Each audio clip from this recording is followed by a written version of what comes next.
Hi friends, I am doctor Rajendran. ഞാനിന്നിവിടെ നിങ്ങൾക്ക് കാട്ടിത്തരാൻ പോകുന്നത് ഞങ്ങൾ മൂന്നാർ പോയപ്പോൾ, മൂന്നാർ നമ്മൾ സാധാരണ കൃഷിസ്ഥലങ്ങളൊക്കെ കാണാൻ പോകുന്നൊരു മൂന്നാർ ട്രിപ്പിൽ സാധാരണ ചെയ്യാറുള്ളത്. കാന്തല്ലൂർ, വട്ടവിള, മറയൂർ എന്ന് പറഞ്ഞ സ്ഥലങ്ങളിലെല്ലാം ഈ കൃഷിസ്ഥലങ്ങൾ നമുക്ക് കാണും. അങ്ങനെ പോയ കൂട്ടത്തിൽ ഞങ്ങളൊരു സ്ട്രോബെറി തോട്ടം കണ്ടു. ആ സ്ട്രോബെറി തോട്ടമാണ് ഇന്നിവിടെ കാണിക്കുന്നത്. അപ്പോൾ അന്ന് പോയത് ഒക്ടോബർ മാസത്തിലാണ്. അപ്പോൾ ഓണം സീസണെല്ലാം കഴിഞ്ഞത് കാരണം ഈ വിളവെടുപ്പൊക്കെ കഴിഞ്ഞ് പിന്നെ കായൊക്കെ ഉണ്ടായി വരുന്നേ ഉള്ളൂ. എങ്കിലും ആ തോട്ടം ഒന്ന് കാണിക്കണം എന്നൊരാഗ്രഹം കൊണ്ട് കാണിക്കുകയാണ്. നമ്മളൊരു സ്ട്രോബെറി തോട്ടം കാണാൻ പോവുകയാണ്.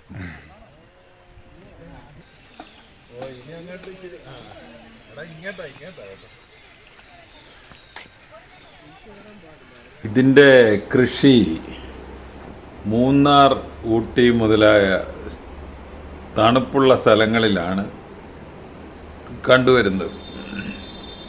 എങ്കിലും നമ്മുടെ ഇവിടെയൊക്കെ കൃഷി ചെയ്യാവുന്ന രീതിയിലുള്ള ഹൈബ്രിഡ് വെറൈറ്റി അതിൻ്റെ തൈകൾ ഇന്ന് അവൈലബിളാണ്. ഇതെല്ലാം സ്ട്രോബെറി തോട്ടങ്ങളാണ്.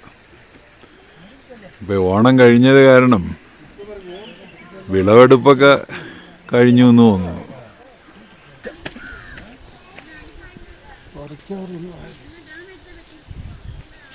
ഇതാണ് സംഭവം, സ്ട്രോബെറി. മൂത്തട്ടില്ല, എല്ലാം ഓണത്തിന് എടുത്തുപോയി.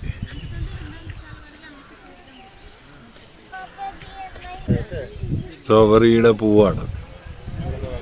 നീ ഒരു കാ കാണിച്ചത് എന്ന് പറഞ്ഞാൽ ഇത് ഓണത്തിനെല്ലാം ഒരു വിളവെടുത്തു എന്നാണ് പറയുന്നത്. സ്ട്രോബെറി ഉള്ളതെല്ലാം പച്ചയാണ്. നീ അതൊന്ന് പഴുത്തത് അവിടെ ഒരെണ്ണം ചോന്ന് വരുന്നു.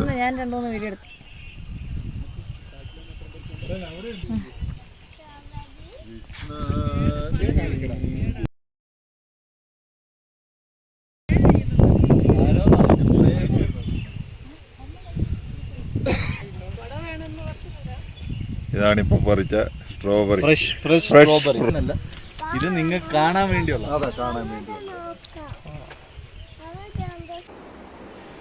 ഇതിൻ്റെ വിത്ത് പാകി മുളപ്പിച്ച് എടുക്കാം. എങ്കിലും സാധാരണ ഈ റണ്ണേഴ്സ് അതിൻ്റെ അറ്റം മുറിച്ചെടുത്ത് മുളപ്പിച്ച് എടുക്കുകയാണ് സാധാരണ ചെയ്യാറുള്ളത്. അപ്പോൾ അതിൻ്റെ മദർ പ്ലാന്റിൽ നിന്ന് ഇഷ്ടം പോലെ റണ്ണേഴ്സ് ഉണ്ടാകും, അത് മുറിച്ച് കിളിപ്പിക്കും. അപ്പോൾ ഇത് മഴ കൊണ്ടു കഴിഞ്ഞാൽ ഈ പഴങ്ങൾ കേടായിപ്പോകുന്ന അവർ പറയണം. അതിനവർ ചെയ്തിരിക്കുന്ന പണിയാണ് എല്ലാത്തിനും ഒരു കവറിങ്. അപ്പോൾ സ്ട്രോബെറി കൃഷിയെ പറ്റി, കൃഷിത്തോട്ടത്തിനെ പറ്റി ഇത്രയേ പറയാനുള്ളൂ. ഈ വീഡിയോ ഒന്നിട്ട് കാണുക. കണ്ടിട്ട് ഇഷ്ടപ്പെട്ടുവെങ്കിൽ ഞങ്ങളുടെ ചാനൽ സബ്സ്ക്രൈബ് ചെയ്യുക. വേറൊരു വീഡിയോ ആയിട്ട് നമുക്ക് വീണ്ടും കാണാം. Thank you.